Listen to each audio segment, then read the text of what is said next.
बिस्मिल्लाहिर्रहमानिर्रहीम अस्सलाम वालेकुम। आज के इस लेक्चर में हम डिस्कस करेंगे सल्फ़र साइकिल को।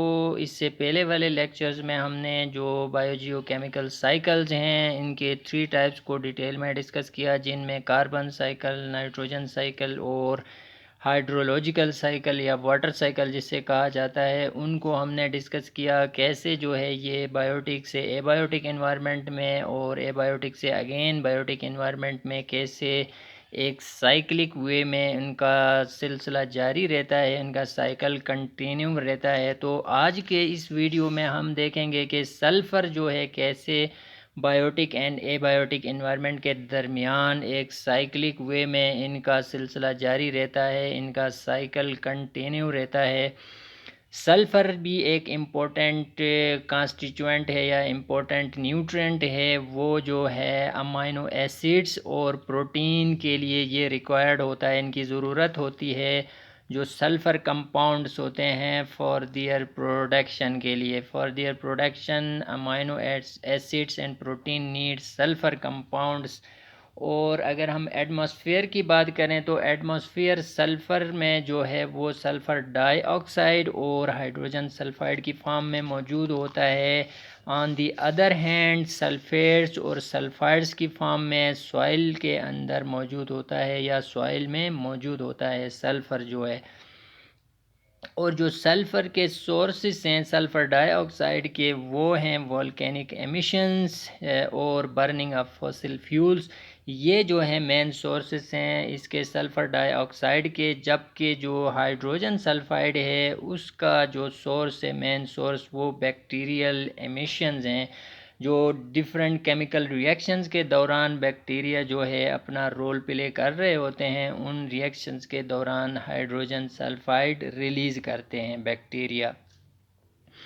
उसके अलावा जो एटमॉस्फेरिक सल्फ़र डाइऑक्साइड है जो एटमॉस्फेयर में मौजूद होता है, वो केमिकल रिएक्शन के दौरान ऑक्सीडाइज होता है, ऑक्सीडाइज होके सल्फ़र ट्राइऑक्साइड बनाता है। ठीक है, एटमॉस्फेयर के दौरान जो केमिकल रिएक्शंस होते हैं उस दौरान ये ऑक्सीडाइज होके सल्फ़र ट्राइऑक्साइड बनाता है, जो सल्फ़र साइकिल है उस दौरान में। और फाइनली ये जो है ज़मीन पे आ जाता है। जब बारिश होती है तो ये वापस ज़मीन में आ जाता है। सल्फ़र ट्राइऑक्साइड जो है वो अर्थ में वापस ज़मीन के ऊपर आ जाता है जब ये बारिश होती है, रेनफॉल होती है। बिसाइड्स दैट जो एरोबिक और एनएरोबिक सल्फ़र बैक्टीरिया होते हैं वो भी इम्पोर्टेंट रोल प्ले करते हैं सल्फ़र को, सल्फ़र की एक्सचेंज में, इंटरचेंज में और उसकी मूवमेंट में। जो सल्फ़र के कंपाउंड्स होते हैं एटमॉस्फेयर में, ये भी जो है aerobic and anaerobic sulphur bacteria अपना रोल प्ले करते हैं इसकी मूवमेंट में, सल्फ़र की मूवमेंट में। और जो प्लांट और एनिमल पार्ट्स में जो सल्फ़र कंपाउंड्स होते हैं वो एब्जॉर्ब करते हैं by the soil after their death and decay. जब सॉइल और सॉइल के ऊपर जब प्लांट्स और एनिमल जो होते हैं उनके जो डेड बॉडी है या उनके जो पार्ट्स हैं, बॉडी पार्ट्स, वो जब डिकम्पोज होते हैं, जब उनकी डेथ हो जाती है और उनकी डिकम्पोजिशन होती है, तो वो भी सल्फाइड्स और सल्फेट्स में कन्वर्ट होते हैं, जिसमें सल्फ़र बैक्टीरिया जो है अपना रोल प्ले करते हैं। इसी तरह वो दोबारा जो है subsequently used by the plants दोबारा उसको यूज़ करते हैं जो सल्फ़र कंपाउंड्स होते हैं। इसी तरह इनका ये साइकिल कंटिन्यू रहता है फ्रॉम एटमॉस्फेयर से फिर सॉइल और एटमॉस्फेयर के दरमियान, इसी तरह बायोटिक एंड एबायोटिक इन्वायरमेंट के दरमियान।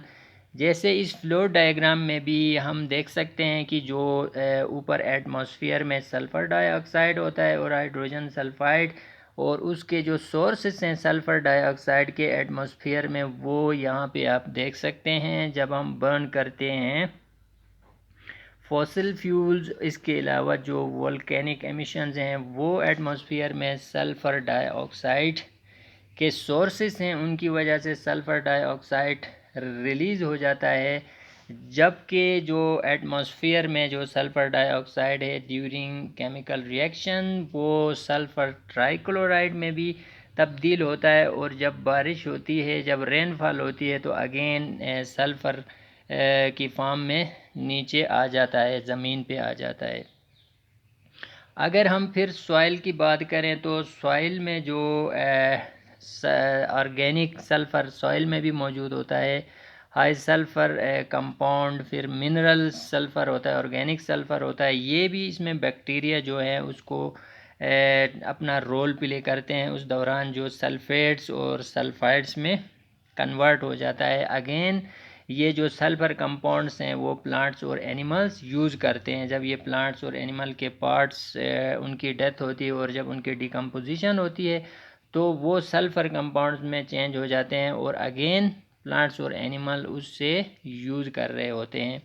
इसी तरह एक साइक्लिक प्रोसेस ये जारी रहता है सल्फ़र का एटमॉस्फेयर से फिर सॉइल में, सॉइल से अगेन फिर यूज्ड बाय प्लांट्स एनिमल्स। जब उनकी डेथ होती है तो वो फिर सल्फ़र रिलीज़ कर रहे होते हैं, फिर अगेन उसको यूज़ कर रहे होते हैं प्लांट्स। इसी तरह ये साइक्लिक प्रोसेस जारी रहता है। सल्फ़र जो है वो एटमॉस्फेयर के अंदर, इकोसिस्टम के अंदर एबायोटिक और बायोटिक जो इन्वायरमेंट है उनके दरमियान उनका साइकिल कंटिन्यू रहता है। तो डियर व्यूअर्स, ये था आज का लेक्चर सल्फ़र साइकिल के, सल्फ़र कैसे जो है बायोटिक एंड एबायोटिक इन्वायरमेंट में इसका साइकिल कंटिन्यू रहता है। उम्मीद है आपको ये इन्फॉर्मेशन अच्छी लगी होगी। देखने का बहुत बहुत शुक्रिया।